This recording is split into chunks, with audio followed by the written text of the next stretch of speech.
إن الحمد لله نحمده ونستعينه ونستغفره ونعوذ بالله من شرور أنفسنا ومن سيئات أعمالنا من يهده الله فلا مضل له ومن يضلل فلا هادي له وأشهد أن لا إله إلا الله وحده لا شريك له وأشهد أن محمدا عبده ورسوله يا أيها الذين آمنوا اتقوا الله حق تقاته ولا تموتن إلا وأنتم مسلمون أما بعد فإن خير الحديث كتاب الله وخير الهدي هدي محمد صلى الله عليه وسلم وشر الأمور محدثاتها وكل محدثة بدعة وكل بدعة ضلالة وكل ضلالة في സഹോദരന്മാരെ, സത്യവിശ്വാസികൾ, വിശുദ്ധ ഖുർആനിലെ സൂറത്തുൽ ബഖറയിലെ 102 വചനത്തിൽ സിഹ്റിനെ സംബന്ധിച്ചും സിഹ്ർ പഠിപ്പിക്കുന്ന ആളുകളെക്കുറിച്ചും അത് പഠിക്കുകയും അത് നടപ്പിലാക്കുകയും ചെയ്യുന്ന ആളുകളുടെ കുഫ്റിനെ സംബന്ധിച്ചും അവർക്ക് പരലോകത്തുണ്ടാകുന്ന ശിക്ഷയെ സംബന്ധിച്ചും ഈ ഒരൊറ്റ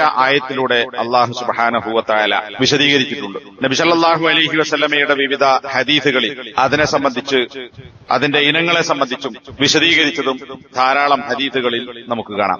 സിഹ്ർ എന്ന് പറയുന്നത് അതിന്റെ ഭാഷാപരമായ അർത്ഥം തന്നെ വ്യക്തമാകാത്ത, മറഞ്ഞു നിൽക്കുന്ന അല്ലെങ്കിൽ അവ്യക്തമായ കാര്യങ്ങൾ, വസ്തുക്കൾ, സമയങ്ങൾ എന്നിങ്ങനെയുള്ള അർത്ഥങ്ങളിലെല്ലാം അല്ലെങ്കിൽ ആശയങ്ങളിൽ ഈ വാക്ക് ഉപയോഗിക്കാറുണ്ട്. ആ പദത്തിൽ നിന്ന് ഉണ്ടായ പണ്ട് മുതലേ ആളുകൾ ചെയ്തു വരുന്നതും അള്ളാഹു എതിർത്തിട്ടുള്ളതും ഹറാമാക്കിയതുമായ ഒരു കാര്യമാണ് സിഹ്ർ എന്ന് പറയുന്നത്. ഭാഷാപരമായ അർത്ഥവും ഈ സാങ്കേതികമായ സിഹ്റും തമ്മിലുള്ള ബന്ധം എന്ന് പറയുന്നതും ആളുകൾക്ക് പ്രത്യക്ഷത്തിൽ മനസ്സിലാക്കുവാനോ കാണുവാനോ കഴിയാത്ത നിഗൂഢമായ ചില മാർഗങ്ങളിലൂടെ ആളുകൾ അദൃശ്യ കാര്യങ്ങളെക്കുറിച്ച് പറയുകയും അത്തരം ചില കാര്യങ്ങൾ പിശാചുക്കളുടെ സഹായത്തോടുകൂടിയോ അല്ലാതെയോ പ്രവർത്തിക്കുകയും അത് മുഖേന ആളുകളെ മതപരമായും ശാരീരികമായും ഉപദ്രവിക്കുകയും ചെയ്യുന്ന ഒരു നിഗൂഢ പ്രവർത്തനമാണ് സിഹ്ർ എന്ന് പറയുന്നത്. അഖീദയുമായി, വിശ്വാസവുമായി ബന്ധപ്പെട്ട കിതാബുകളിൽ ആണ് സിഹ്റുമായി ബന്ധപ്പെട്ട കാര്യങ്ങൾ പ്രതിപാദിക്കുന്നത്. വിശ്വാസവും സിഹ്റും തമ്മിൽ എന്താണ് ബന്ധം? അല്ലെങ്കിൽ അഖീദയുടെ ഗ്രന്ഥങ്ങളിൽ എന്തുകൊണ്ട് സിഹ്റിനെ കുറിച്ച് ചർച്ച ചെയ്യുന്നു എന്ന് ചോദിച്ചാൽ, അഖീദ എന്ന് പറയുന്നത് അള്ളാഹുവിൽ നമുക്കുണ്ടാകേണ്ടുന്ന വിശ്വാസം എന്താണ്, അതെങ്ങനെയായിരിക്കണം, അത് നിഷ്ഫലമായി പോകുന്ന അള്ളാഹുവിലുള്ള വിശ്വാസത്തിന് എതിരാകുന്ന കാര്യങ്ങൾ ഏതൊക്കെയാണ്, അതിൽ സൂക്ഷിക്കേണ്ട വിഷയങ്ങൾ എന്താണ്, ഇതാണ് അഖീദയുടെ ഗ്രന്ഥങ്ങളിൽ പഠിപ്പിക്കുന്നത്.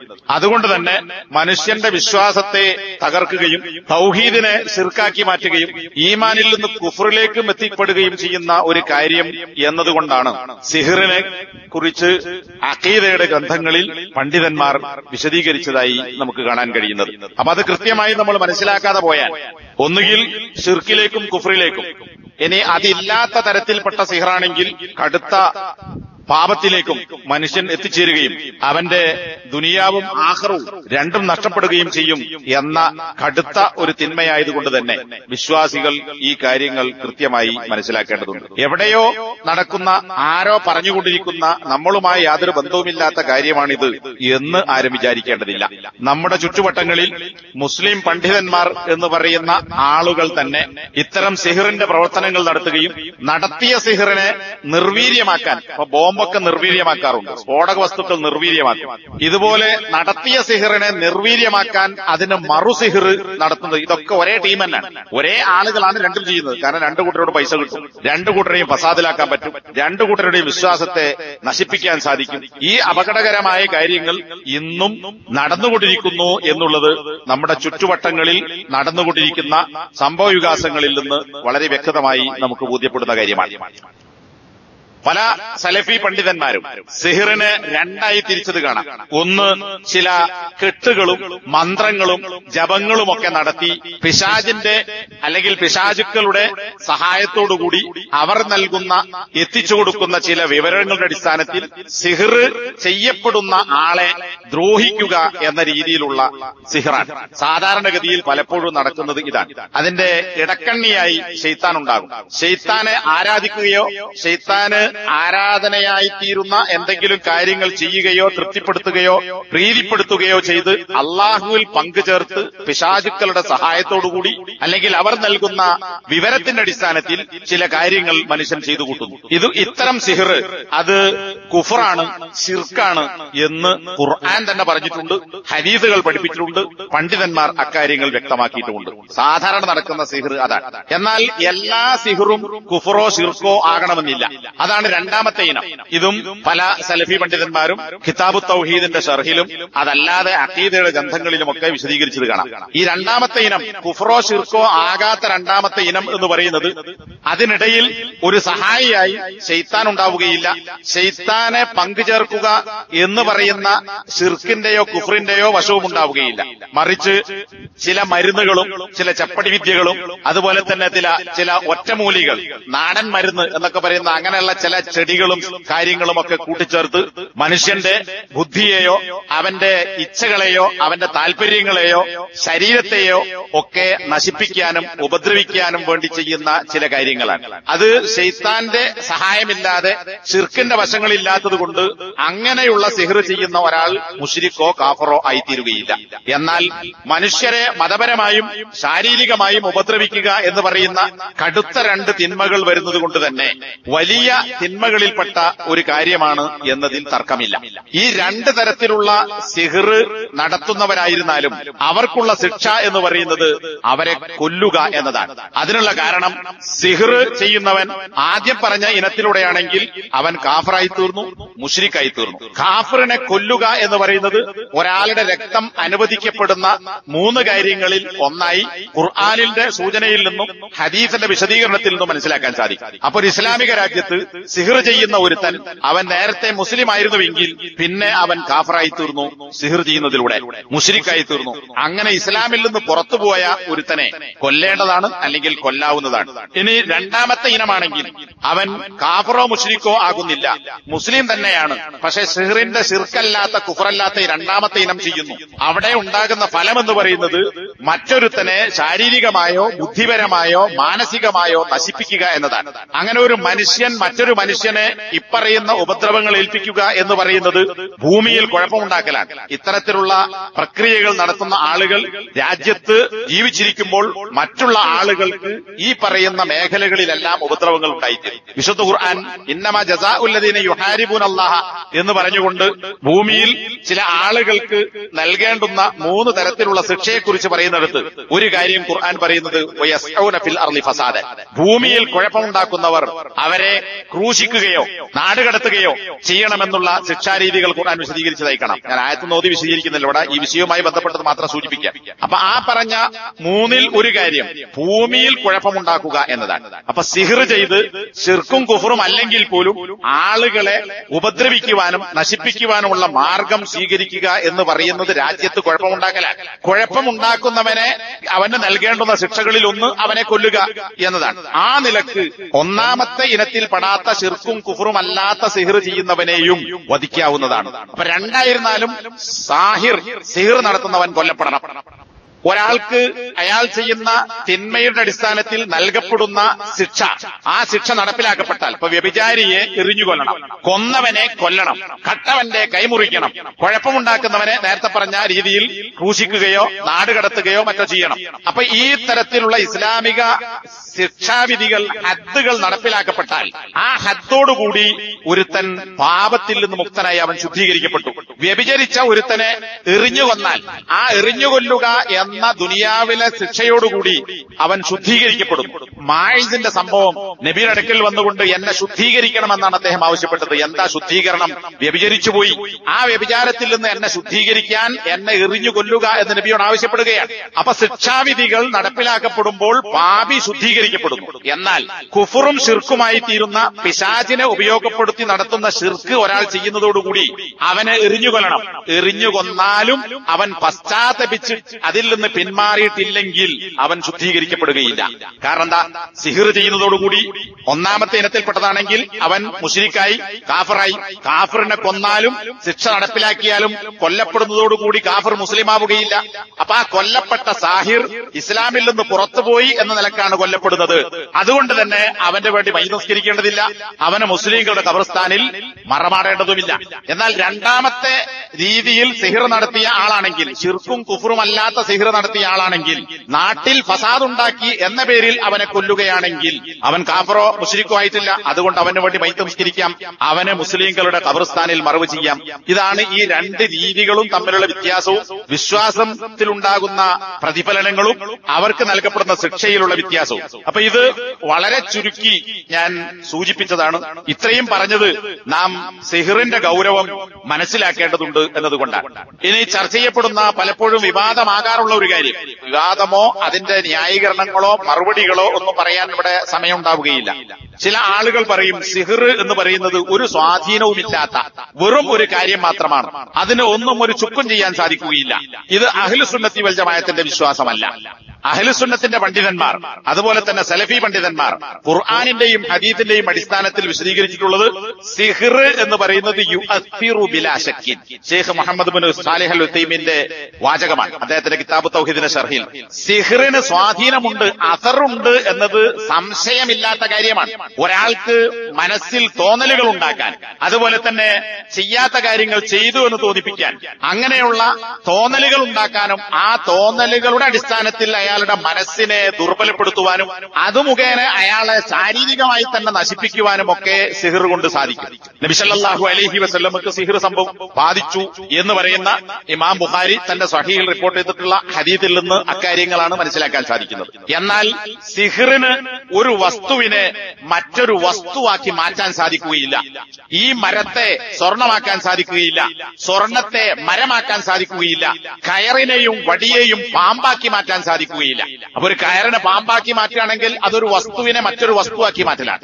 എന്നാൽ വടിയെ കയറിനെ പാമ്പാണ് എന്ന് തോന്നിപ്പിക്കാൻ സാധിക്കും. അതാണ് മൂസാ നബി അലൈഹി സ്വലാത്തു വസ്സലാമും ഫിറഔന്റെ ആളുകളും തമ്മിൽ നടന്ന മത്സരത്തിൽ, ഫിറഔന്റെ വെല്ലുവിളി അനുസരിച്ച് നടന്ന സാഹിറന്മാരുമായി നടന്ന മത്സരത്തിൽ വടി നിലത്തിട്ടപ്പോൾ അത് പാമ്പായി തീർന്നു എന്ന് മൂസാ നബിയെ തോന്നിപ്പിക്കാൻ.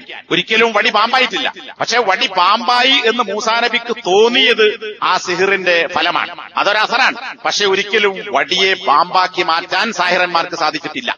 എന്നാൽ മൂസാ നബി നടത്തിയതോ അത് സിഹിറല്ല, അത് അള്ളാഹുവിന്റെ കൽപ്പന പ്രകാരം നടപ്പിലാക്കിയ അല്ലെങ്കിൽ നടപ്പിൽ വന്ന മുഅ്ജിസത്തിന്റെ ഭാഗമായ കാര്യമാണ്. അതുപോലെ തന്നെ ഇപ്പോ ചില ആളുകൾ മാജിക് അല്ലെങ്കിൽ സിഹിർ നടത്തിയിട്ട് കണ്ടോ, അതാ ആ പാലം ഞാൻ വിഴുങ്ങാം എന്ന് പറഞ്ഞുകൊണ്ട് പണ്ട് കോഴിക്കോട് കല്ലായി പാലത്തെ കുറിച്ച് പറയാറുണ്ട്. പാലം വിഴുങ്ങിയതായി അദ്ദേഹം കാണിച്ചു. പക്ഷെ പാലം വിഴുങ്ങാൻ ഒരാൾക്ക് സാധിക്കും? ഇല്ല. പാലം വിഴുങ്ങി എന്ന് തോന്നിപ്പിക്കാൻ സാധിക്കും, അതല്ലാതെ ഒരു വസ്തുവിനെ മറ്റൊരു വസ്തുവാക്കി മാറ്റാൻ ഒരിക്കലും സിഹിറിന് സാധിക്കുകയില്ല. എന്നാൽ ഇത് വെച്ചുകൊണ്ട് സിഹിറിന് യാതൊരു ഫലവുമില്ല, അത് വെറും വിലക്കപ്പെട്ടു എന്നത് ശരിയാണ്, പക്ഷെ അതിനൊരു ചുക്കും ചെയ്യാൻ സാധിക്കുകയില്ല എന്ന് വാദിക്കുന്ന ഖുർആനിന്റെ നസ്സിനെയും ഹദീസിൽ വന്നിട്ടുള്ള നസ്സുകളെയും ഒക്കെ ദുർവ്യാഖ്യാനിക്കുന്ന, മനുഷ്യനെ പിഴപ്പിക്കാനുള്ള ചില വാദങ്ങൾ അടുത്ത കാലത്തായി നമുക്ക് കാണാൻ സാധിക്കും. തൗഹീദിന്റെയും സുന്നത്തിന്റെയും ആളുകളാണ് എന്ന് പറയുന്നവരിൽ പോലും. എന്നിട്ട് നബിക്ക് സിഹിർ ബാധിച്ചു എന്ന് വന്നാൽ പിന്നെ എന്താണ് വഹി തകർന്നിലെ? ഖുർആൻ എങ്ങനെയാണ് വിശ്വസിക്കാൻ പറ്റുക? ഹദീസ് എങ്ങനെയാണ് വിശ്വസിക്കാൻ പറ്റുക? നബിക്ക് സിഹിർ ബാധിച്ചുവെങ്കിൽ എന്നൊക്കെ പറഞ്ഞ് ആളുകളെ ആശയക്കുഴപ്പത്തിലാക്കുന്നു. അത് ഹദീസിൽ വന്നിട്ടുള്ള പരാമർശങ്ങളെ വളച്ചൊടിക്കുകയോ പറഞ്ഞതിലപ്പുറത്തേക്ക് കൊണ്ടുപോവുകയോ ചെയ്തുകൊണ്ട് ഉണ്ടാകുന്ന ആശയക്കുഴപ്പങ്ങളാണ്. എന്നാൽ പണ്ട് കാലത്ത് ചില പണ്ഡിതന്മാർ, ഹദീസ് പണ്ഡിതന്മാർ തന്നെ ചില ഹദീസുകളെ വിമർശിച്ചിട്ടുണ്ട്. ആ വിമർശിച്ച ഹദീസുകളിൽ എവിടെയും നബി സല്ലല്ലാഹു അലൈഹി വസല്ലമക്ക് സിഹിർ ബാധിച്ചു എന്ന് പറയുന്ന ഹദീസ് ദുർബലമാണ് എന്ന് പറഞ്ഞതായി കാണാൻ സാധിക്കുകയില്ല. അപ്പൊ മുമ്പാരും പറഞ്ഞിട്ടില്ലാത്ത, മുമ്പാരും എതിർത്തിട്ടില്ലാത്ത ഹദീസുകളെ പോലും ചില ആളുകൾ എതിർക്കുകയും അത് ശരിയാണെന്ന് വിശ്വസിക്കുന്നവരെ പഴഞ്ചൻ ചിന്താഗതിക്കാരായി ചിത്രീകരിക്കുകയും ചെയ്യുന്നു എന്നത് ഓർമ്മപ്പെടുത്തുകയാണ്. ഇനി നേരത്തെ നമ്മൾ ശിർക്ക്, വധം, വ്യഭിചാരം, ഇതാണ് 1, 2, 3 ക്രമത്തിൽ ക്രമത്തിൽ തിന്മയുടെ കാഠിന്യമനുസരിച്ച് പറയാവുന്നവ എന്ന് നാം വിശദീകരിച്ചിരുന്നു. എന്നാൽ ചില പണ്ഡിതന്മാർ ശിർക്ക് കഴിഞ്ഞാൽ കൊലപാതകത്തെക്കാളും അതുപോലെ തന്നെ വ്യഭിചാരത്തെക്കാളും കടുത്ത തിന്മ എന്ന് പറയുന്നത് സിഹ്റാണ് എന്ന് പറഞ്ഞിട്ടുണ്ട്. പല പണ്ഡിതന്മാരും അങ്ങനെ വിശദീകരിച്ചത് കാണാം. അതിനുള്ള കാരണം അള്ളാഹുവിനോട് ചെയ്യുന്ന ഏറ്റവും കടുത്ത അക്രമം എന്ന് പറയുന്നത് ശിർക്കാണ്. മനുഷ്യരോട് ചെയ്യുന്ന ഏറ്റവും വലിയ അക്രമം എന്ന് പറയുന്നത് വ്യഭിചാരത്തെക്കാളും കൊലയേക്കാളും വലിയത് സിഹ്റാകുന്നു എന്ന് പണ്ഡിതന്മാർ വിശദീകരിച്ചത് കാണാം. ഒന്ന്, സിഹ്ർ ചെയ്യുന്ന ആൾ നേരത്തെ പറഞ്ഞ ഒന്നാമത്തെ ഇനത്തിലൂടെയാണെങ്കിൽ അയാൾ കാഫറായിത്തീരുന്നു, മുശ്രിക്കായിത്തീരുന്നു. പിന്നെയോ ജനങ്ങളെ മതപരമായും മാനസികമായും ശാരീരികമായും നശിപ്പിക്കാൻ കഴിയുന്ന അല്ലെങ്കിൽ നശിപ്പിക്കുക എന്നതാണ് സിഹ്ർ.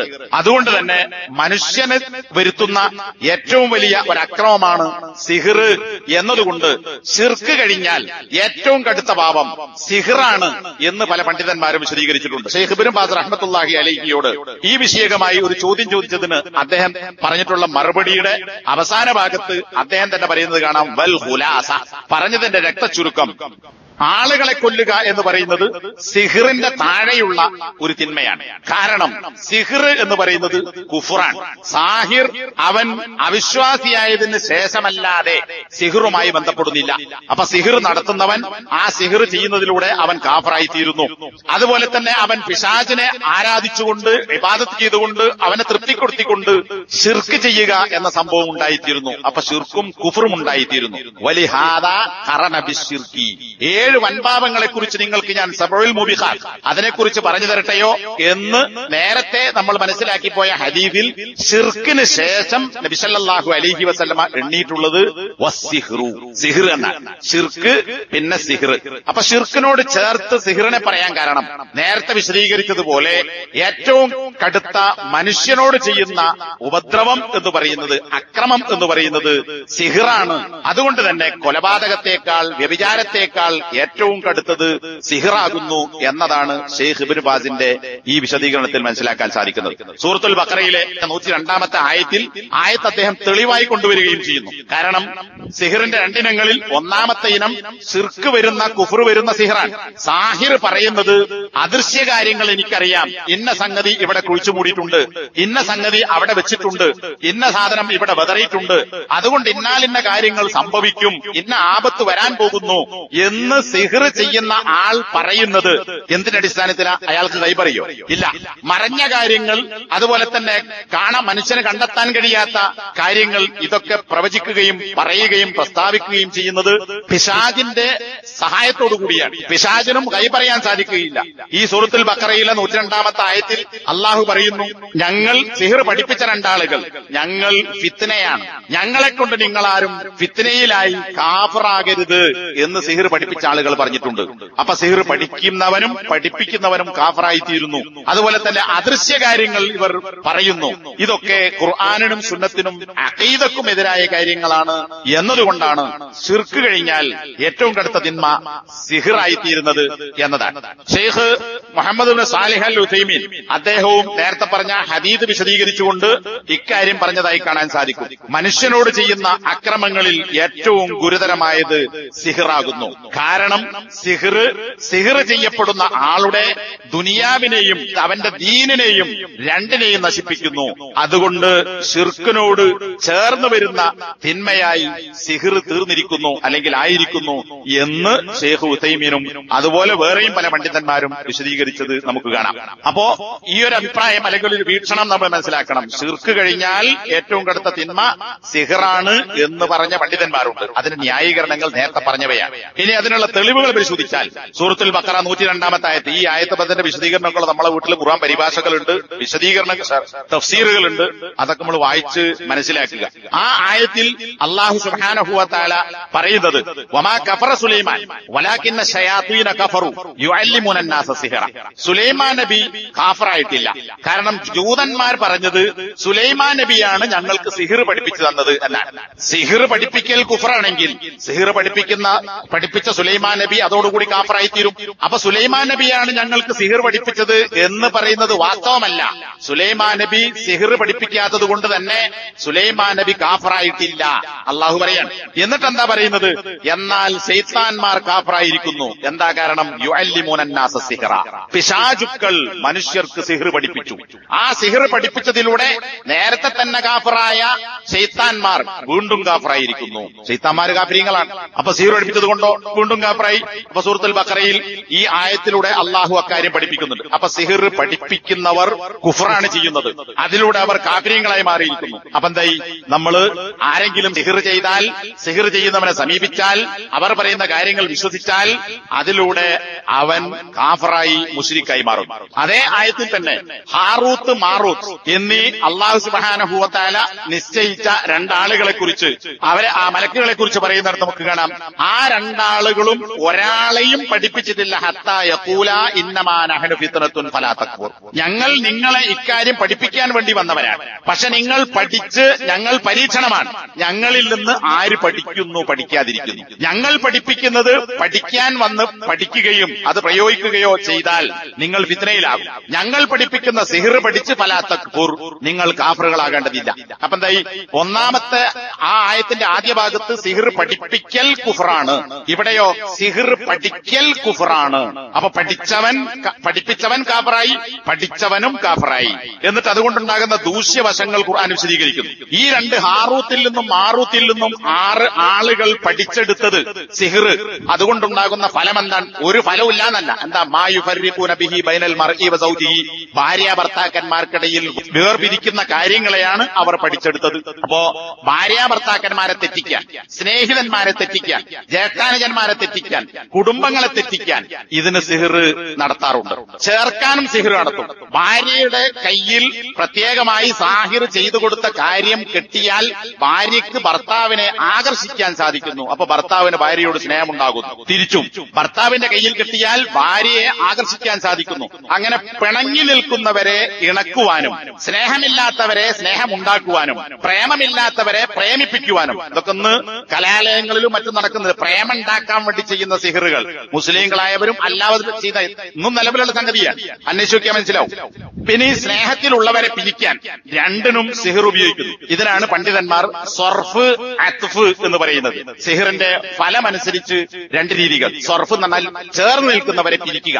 അത്ഫ് എന്ന് പറഞ്ഞാൽ അറബിയിൽ അറിയാം, അത്ഫ് എന്ന് പറഞ്ഞാൽ 2 കാര്യം ചേർത്ത് വരെ യോജിപ്പിക്കുന്നതാണ്. വിട്ടു നിൽക്കുന്ന 2 കാര്യങ്ങളെ, അല്ലെങ്കിൽ 2 ആളുകളെ, 2 കുടുംബങ്ങളെ, 2 കക്ഷികളെ, ഭാര്യാഭർത്താക്കന്മാരെ ചേർക്കുക. എന്തിലൂടെ? സിഹിറിലൂടെ. അപ്പൊ അതിൽ വിശ്വസിക്കുന്ന ആളുകൾക്ക് അതിന്റെ ഫലം ശൈത്താനിലൂടെ കിട്ടിയെന്ന് വരാം. അത് അവരെ നശിപ്പിക്കാൻ വേണ്ടി ചെയ്യുന്ന പരീക്ഷണമാണ്. ഫലമുണ്ടോ ഇല്ലേ എന്നതല്ല, ഇത് ചെയ്യാൻ പാടില്ല. ഇതാണ് ആളുകൾ പഠിച്ചെടുക്കുന്നത്. എന്നാൽ ഒരാൾക്കും ഒരാളെയും അള്ളാഹുവിന്റെ അനുമതിയില്ലാതെ ഉപദ്രവിക്കാൻ സാധിക്കുകയില്ല. വയതഅല്ലമൂന മാ യദുർറുഹും വലാ യൻഫഉഹും, സിഹ്റിലൂടെ അവർ പഠിച്ചെടുക്കുന്നത് അവർക്ക് ഉപകാരം ചെയ്യാത്ത, ഉപദ്രവമുണ്ടാക്കുന്ന കാര്യങ്ങൾ മാത്രമാണ്. കണ്ടോ? ഭാര്യാഭർത്താക്കന്മാരെ തമ്മിൽ തെറ്റിക്കുക, ഉപദ്രവമുണ്ടാക്കുക, ഇതാണ് സിഹ്റിലൂടെ ആളുകൾ പഠിച്ചെടുക്കുന്നത്. ഇതൊക്കെ ഈ സിഹ്റുമായി ബന്ധപ്പെട്ട് അതിന്റെ ഫലങ്ങളെക്കുറിച്ചും കാര്യങ്ങളെക്കുറിച്ചും വിശ്വാസത്തിൽ ഉണ്ടാക്കുന്ന തകരാറുകളെ സംബന്ധിച്ചും ഖുർആൻ തന്നെ പഠിപ്പിച്ച വസ്തുതയാണ്. 7 വൻപാപങ്ങൾ അതിൽ നേരത്തെ ഞാൻ വിശദീകരിച്ച് സൂചിപ്പിക്കുകയും ചെയ്തു എന്ന് നബി പറയുന്നു. അശ്ശിർക്കു ബില്ലാഹ് വസ്സിഹർ. അപ്പൊ അവിടെ മുഹ്ലിക്കാത്ത്, മൂബിഖാത്ത്, അസ്സബഉ അൽ മൂബിഖാത്ത്. മൂബിഖ എന്ന് പറഞ്ഞാൽ മുഹ്ലിക്കാത്ത് എന്നർത്ഥം, നശിപ്പിക്കുന്നവ. ഒരു മനുഷ്യനെ വിശ്വാസപരമായും ദുനിയാവിലും ആഖിറവും നശിപ്പിക്കുന്ന കാര്യങ്ങൾ, ഒന്നിനും പറ്റാത്തവനായി ദുനിയാവും ആഖിറവും ദീനും എല്ലാം നശിപ്പിക്കുന്ന ഒരു സംഗതിയാണ്. അതിനെക്കുറിച്ച് ഞാൻ നിങ്ങൾക്ക് പറഞ്ഞു തരട്ടെയോ എന്ന് പറഞ്ഞുകൊണ്ടാണ് ശിർക്ക് രണ്ടാമതായി സിഹിറിനെ കുറിച്ച് പറഞ്ഞിട്ടുള്ളത്. ഇതുകൊണ്ടാണ് നേരത്തെ ഞാൻ സൂചിപ്പിച്ച ഷെയ്ഖ് ഉസൈമീൻ ഈ ഹദീസിനെ വിശദീകരിച്ചുകൊണ്ട് എന്തുകൊണ്ട് ശിർക്കിനോടൊപ്പം സിഹിറിനെ നബി സല്ലല്ലാഹു അലൈഹി വസല്ലം ചേർത്ത് പറഞ്ഞു. എന്നിട്ട് അവിടെ നേരത്തെ പറഞ്ഞ കുഫ്റാകുന്നവയും കുഫ്റല്ലാത്തതുമായ 2 തരത്തിലുള്ള സിഹിറുകളെ സംബന്ധിച്ചും, അതുകൊണ്ട് തന്നെ ഈ സിഹിറിനെ കുറിച്ച് വിശ്വാസികൾ ബോധവാന്മാരാവുകയും അള്ളാഹുവിനെ സൂക്ഷിക്കുകയും ചെയ്യേണ്ടതുണ്ട് എന്ന് ഉണർത്തിയിട്ടുണ്ട്. 4ാമതായി ആ ആയത്തിന്റെ അവസാന ഭാഗത്ത് നമുക്ക് കാണാം, വലഖദ് അലിമു ലമനിസ്തറാഹു മാ ലഹു ഫിൽ ആഖിറതി മിൻ ഖലാഖ്. അവർ മനസ്സിലാക്കിയിരിക്കുന്നു. അള്ളാഹു പറയാണ്, അവർ എന്ന് പറഞ്ഞാൽ സിഹിർ പഠിപ്പിക്കുന്ന ആളുകൾ ഇത് ഫിത്നയാണ്, പഠിക്കരുത് എന്ന് പറഞ്ഞുകൊണ്ടാണ് സിഹിർ പഠിപ്പിച്ചത്. അത് കേട്ടിട്ടും സിഹിർ പഠിക്കുകയും അത് പ്രവർത്തിക്കുകയും ചെയ്യുന്ന ആളുകൾ മനസ്സിലാക്കിയിട്ടുണ്ട്. സിഹിർ പഠിക്കുക എന്ന കാര്യം ആര് വിലക്ക് വാങ്ങിയോ, എന്ന് പറഞ്ഞാൽ സിഹിർ ആര് പഠിച്ചുവോ മാ ലഹു ഫിൽ ആഖിറത്തി മിൻ ഖലാഖ്, പരലോകത്തിൽ വിഹിതത്തിൽ നിന്ന്, ഓഹരിയിൽ നിന്ന് ഒരു സംഗതിയും അവർക്കുണ്ടാവുകയില്ല എന്ന് പറഞ്ഞാൽ പരലോകത്ത് രക്ഷയുടെ റഹ്മത്തിന്റെ കാരുണ്യത്തിന്റെ ഒരു അംശവും അവർക്കുണ്ടാവുകയില്ല എന്ന് ഈ സിഹിർ പഠിച്ച ആളുകൾ തന്നെ തീർച്ചയായും മനസ്സിലാക്കിയിട്ടുണ്ട്. അപ്പൊ അത് മനസ്സിലാക്കിക്കൊണ്ട് തന്നെയാണ് സിഹിർ പഠിക്കുകയും അത് പ്രവർത്തിക്കുകയും ചെയ്ത് ഈ ആളുകൾ കാഫറായിട്ടുള്ളത്. ഈ പ്രസ്താവനയിലൂടെ നമുക്കെന്താണ് മനസ്സിലാക്കാനുള്ളത്? സിഹിർ പഠിക്കുകയോ പഠിപ്പിക്കുകയോ അത് വിശ്വസിക്കുകയോ അത് പ്രവർത്തിക്കുകയോ ചെയ്യുന്ന ആളുകൾക്ക് പരലോകത്ത് അള്ളാഹുവിന്റെ യാതൊരു വിഹിതവും ഉണ്ടാവുകയില്ല. കാരണം എന്താ? ശിർക്കിൽപ്പെട്ടു, കുഫറിൽപ്പെട്ടു, അവൻ അമലുകളൊക്കെ ബാത്തിലായി. പിന്നെ കുഫറും ശിർക്കുമുള്ള ഒരുത്തൻ പരലോകത്ത് അവൻ ചെയ്ത വല്ല നല്ല കാര്യങ്ങളും ഉണ്ടെങ്കിൽ പോലും അതൊക്കെ എന്താവും? ശിർക്കോടുകൂടിയെല്ലാം ബാത്തിലായി തീർന്നു. അതുകൊണ്ട് അവന് പരലോകത്തൊന്നും തന്നെയില്ല. അഞ്ചാമതായി സൂറത്തുൻ നിസായിലെ 51-ാമത്തെ ആയത്തിൽ ജൂതന്മാരെ കുറിച്ച് അള്ളാഹു പറയുന്നു, യുഅ്മിനൂന ബിൽ ജിബ്തി വത്താഗൂത്ത്, ജിബ്തിലും താഗൂത്തിലും വിശ്വസിക്കുന്നവരാകുന്നു അവർ. താഗൂത്ത് നമ്മുടെ വിഷയമായി ഇപ്പം ബന്ധപ്പെട്ടതല്ല. ജിബ്തിൽ വിശ്വസിക്കുന്നവരാണ് എന്ന് പറഞ്ഞാൽ ജൂതന്മാർ ലോകത്ത് ഏറ്റവും അധികം സിഹിർ പഠിക്കുകയും സിഹിർ ചെയ്യുകയും അത് പഠിപ്പിക്കുകയും ചെയ്തിരുന്ന ആളുകളായിരുന്നു.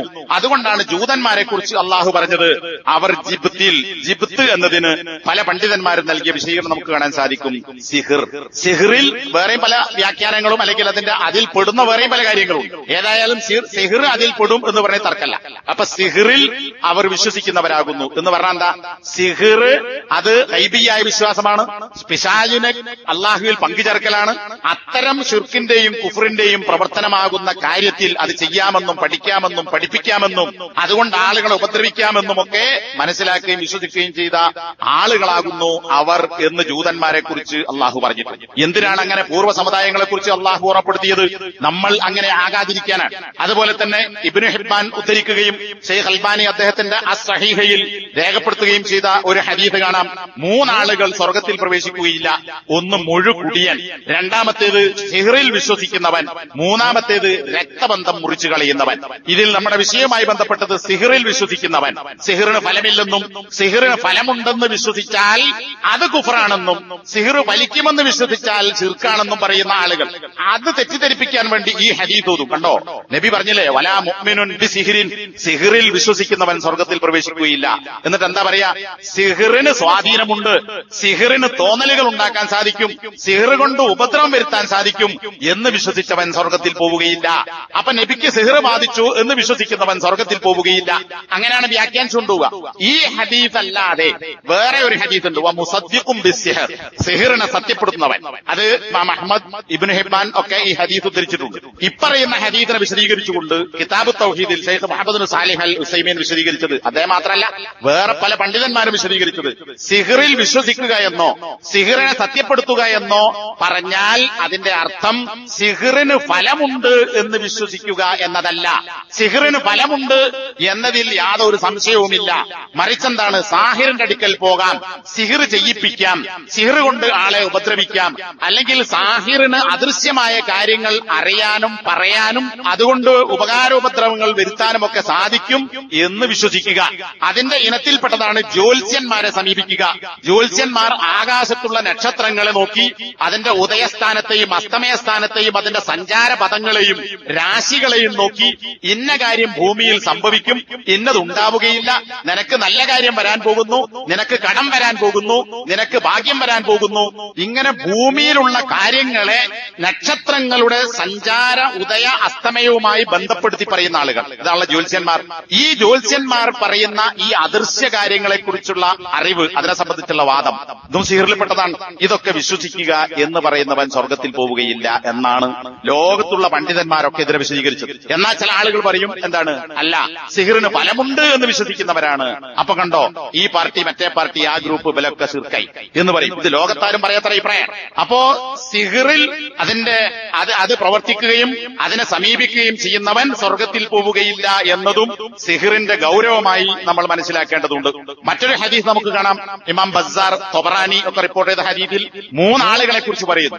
അതിലൊന്ന് ഔ സഹറ ഔ സുഹിറ ലഹു, സിഹിർ ആര് ചെയ്തുവോ, സിഹിർ ചെയ്തവനും ആർക്ക് വേണ്ടിയാണോ സിഹിർ ചെയ്തത്. ഇപ്പൊ ഞാൻ ചെന്ന് ആവശ്യപ്പെട്ടിട്ട് സിഹിർ ആത്തിത്തരാണ് ഒരാൾ, സിഹിർ നടത്തിയ അയാളും ആവശ്യപ്പെട്ട ഞാനും, ആവശ്യപ്പെട്ടവനും ചെയ്തവനും, രണ്ടാളുകളും ലൈസ മിന്നാ, നമ്മിൽപ്പെട്ടവരല്ല എന്ന് നബി സല്ലല്ലാഹു അലൈഹി വസല്ലം പറഞ്ഞിട്ടുണ്ട്. കാരണം എന്താ? ശിർക്കും കുഫ്റുമാണ് ചെയ്തത്, അവൻ ഇസ്ലാമിൽ നിന്ന് പുറത്തുപോയി. അപ്പൊ ഇപ്പറഞ്ഞ 7 കാര്യങ്ങൾ ആയത്തിൽ നിന്നും ഹദീസിൽ നിന്നും മനസ്സിലാക്കാവുന്ന കാര്യങ്ങൾ കൊണ്ട് അത് ശിർക്കാണ്, കുഫ്റാണ്. പിന്നെ രണ്ടാമത് പറഞ്ഞ ചില ഇനങ്ങൾ പിശാചിനെ ഉപയോഗപ്പെടുത്തി ശിർക്കിന്റെ വശങ്ങൾ ഇല്ലെങ്കിൽ പോലും അത് കടുത്ത തിന്മയാണ്, അവനെയും കൊല്ലപ്പെടണം എന്നതാണ് ഇത്രയും പറഞ്ഞതിൽ നിന്ന് ചുരുക്കത്തിൽ നമുക്ക് മനസ്സിലാക്കാൻ സാധിക്കുന്നത്. സിഹിർ ചെയ്തവനെ കൊല്ലുക എന്നുള്ളത് ഹദീസുകളിൽ ചില റിവായത്തുകൾ നമുക്ക് കാണാം. ഇമാം തിർമിദി റിപ്പോർട്ട് ചെയ്ത ഹദീസിൽ ഹദ്ദുസ്സാഹിരി ലർബുഹു ബിസ്സൈഫ്, സിഹിർ ചെയ്തവനുള്ള ശിക്ഷാ നടപടി എന്ന് പറയുന്നത് അവനെ വാളുകൊണ്ട് വെട്ടിക്കൊല്ലലാണ് എന്ന് ഒരു റിവായത്തുണ്ട്. അത് നബിയുടെ വാക്കാണോ അതല്ല ഈ ഹദീസ് റിപ്പോർട്ട് ചെയ്ത ജുന്ദുബുൽ ഖൈർ എന്ന് പറയുന്ന സഹാബിയുടെ വാക്കാണോ എന്നതിൽ പണ്ഡിതന്മാർക്കിടയിൽ അഭിപ്രായ വ്യത്യാസമുണ്ട്. ഇനി അത് സഹാബിയുടെ വാക്കാണ് നബിയുടെ വാക്കല്ല എന്ന് വന്നാൽ തന്നെ പണ്ഡിതന്മാർ വിശദീകരിച്ചിട്ടുള്ളത് ഇതിന്റെ ആശയം ശരിയാണ്. ഈ കാര്യം നേരത്തെ പറഞ്ഞ യസ്ഔന ഫിൽ അർദി ഫസാദൻ എന്ന് പറഞ്ഞ ആയത്തിന്റെ പരിധിയിൽ ഈ ശിക്ഷാ നടപടി വരും. അതുപോലെ തന്നെ ഭരണാധികാരിക്ക് നടപ്പിലാക്കാം. ഉമർ ഖത്താബ് എന്ന ഭരണാധികാരിയും അതുപോലെ തന്നെ സഹാബികളിൽപ്പെട്ട ചില ആളുകളും ആ ശിക്ഷാ നടപടി നടപ്പിലാക്കിയിട്ടുണ്ട്.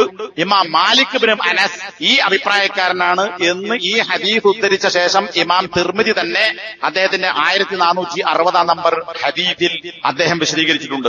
അതുപോലെ തന്നെ ഇമാം ഷാഫിഈയെ ഇമാം തിർമിദി അതിനുശേഷം ഉദ്ധരിക്കുന്നു. ഇതേ ഹദീസിൽ തന്നെ, ഹദീസല്ല ഹദീസിന്റെ വിശദീകരണമായി പറയാണ്. ഈ ഹദീസിൽ നിന്ന് എന്ത് മനസ്സിലാക്കി ഇമാം ഷാഫി പറയാണ്, സിഹിർ നടത്തുന്നവൻ കൊല്ലപ്പെടുക തന്നെ ചെയ്യണം. എപ്പോഴും അവൻ ചെയ്യുന്ന സിഹിർ കുഫറിന്റെ പരിധിയിലെത്തുമെങ്കിൽ. അപ്പോ നമ്മുടെ നാട്ടിൽ സിഹിറിൽ വിശ്വസിക്കുകയും അതിനെ സമീപിക്കുകയും അത് നടത്തിക്കൊടുക്കുകയും ചെയ്യുന്നവർ മുസ്ലിങ്ങളിൽ ഏറ്റവും കൂടുതൽ ആര് എന്ന് ചോദിച്ചാൽ ഷാഫിഈ മദ്ഹബ് വിശ്വസിക്കുന്ന എന്ന് പറയുന്ന ഷാഫി മദ്ഹബുകാരായ ആളുകളാണ്. എന്നാൽ ഇമാം ഷാഫി എന്താ പറഞ്ഞത്? കുഫറാകുന്ന സിഹിർ ആരെങ്കിലും നടത്തിയിട്ടുണ്ടെങ്കിൽ അവനെ കൊല്ലണം. അപ്പൊ എത്ര മുസ്ലിയാക്കന്മാരെ ഷാഫി മദ്ഹബ് അനുസരിച്ച് കൊല്ലേണ്ടി വരും? അതിന് സമീപിക്കുന്ന എത്ര ആളുകളെ കൊല്ലേണ്ടി വരും? അപ്പൊ ഇത് ഹദീസ് ഗ്രന്ഥങ്ങളിൽ തന്നെ പണ്ഡിതന്മാർ രേഖപ്പെടുത്തിയിട്ടുള്ളതാണ്. ഉമർ ബിൻ ഖത്താബ് റളിയല്ലാഹു അൻഹു ഒരു കത്തെഴുതി. ആ കത്തിലുള്ള വാചകം തുമ്മ ഖ്തുലു കുല്ല കാഹിനിൻ വസാഹിരിൻ, എല്ലാ ജ്യോത്സ്യനെയും എല്ലാ സിഹിർ നടത്തുന്നവരെയും നിങ്ങൾ കൊല്ലുക എന്ന് ഇമാം ബുഖാരി അദ്ദേഹം സഹാബിയിൽ നിന്നുള്ള റിപ്പോർട്ടായി, നബിന്റെ ഹദീസായിട്ടല്ല, അങ്ങനെ ഉദ്ധരിച്ചതായി നമുക്ക് കാണാൻ സാധിക്കും. എന്നിട്ട് ആ ഹദീസ് റിപ്പോർട്ട് ചെയ്ത സഹാബി പറയാണ്, അങ്ങനെ ഞങ്ങൾ 3 പേരെ കൊന്നിട്ടുണ്ട്. അതാരാ? ഒന്ന് ഉമർ ഖത്താബ് പറഞ്ഞതനുസരിച്ച്, രണ്ടാമത്തത് ഉമർ ഖത്താബിന്റെ മകളും നബിയുടെ ഭാര്യയുമായ ഹഫ്സ റളിയല്ലാഹു അൻഹയെ സിഹിർ ചെയ്ത ഒരു അടിമ സ്ത്രീയെ അല്ലെങ്കിൽ ഒരു പെൺകുട്ടിയെ കൊന്നു. അതുപോലെ തന്നെ നേരത്തെ ഈ പറഞ്ഞ ഹദീസ് ഉദ്ധരിച്ച ജുന്ദുബ്, ഖലീഫയായ ഉമറും ഖലീഫയുടെ മകളായ ഹഫ്സയും നബിയുടെ ഭാര്യയായ ഹഫ്സയും അതുപോലെ തന്നെ സഹാബിയായ ജുന്ദുബും, ഈ 3 ആളുകൾ സിഹിർ നടത്തിയവരെ കൊന്നു എന്ന് റിപ്പോർട്ട് ചെയ്യപ്പെട്ടിട്ടുണ്ട്. എന്ന് മാത്രമല്ല ഇമാം അഹ്മദ് അക്കാര്യം ഉദ്ധരിച്ചതായും നമുക്ക് ഹദീസ് ഗ്രന്ഥങ്ങളിൽ കാണാൻ സാധിക്കും. അതുകൊണ്ട് സഹോദരന്മാരെ, ഈ ഗൗരവപ്പെട്ട വിഷയം ആണ് സിഹിർ എന്നുള്ളതും ഇന്ന് സമൂഹത്തിൽ ഇത് എത്രത്തോളം വ്യാപിച്ചു കിടക്കുന്നുവെന്നും, ജ്യേഷ്ഠൻ അനുജനെതിരും അനുജൻ ജ്യേഷ്ഠനെതിരിലും ഭാര്യ ഭർത്താവിനെതിരിലും ഭർത്താവ് ഭാര്യക്കെതിരിലും ബാപ്പ മക്കൾക്കെതിരിലും മക്കൾ മാതാപിതാക്കൾക്കെതിരും അയൽവാസികൾ തമ്മിലുമൊക്കെ മുസ്ലിങ്ങൾ തന്നെ നശിപ്പിക്കാൻ വേണ്ടി സിഹിറിന്റെ പ്രവർത്തനങ്ങൾ ഏർപ്പെടുന്നു. സമ്പത്ത് പോകുന്നു, സമയം പോകുന്നു, മനസ്സ് തകരാറിലാകുന്നു, വിശ്വാസവും തകരാറിലായിത്തീരുന്നു, ദുനിയാവും ആഖിറവും നഷ്ടപ്പെടുന്നു. ഇതിനേക്കാൾ വലിയ തിന്മയൊന്നുണ്ട്. അപ്പൊ ഇത് മനസ്സിലാക്കാത്തത് കൊണ്ടാണ് സമൂഹത്തിൽ ആളുകൾ ഇത്തരം അപകടങ്ങളിലേക്ക് പോകുന്നത്.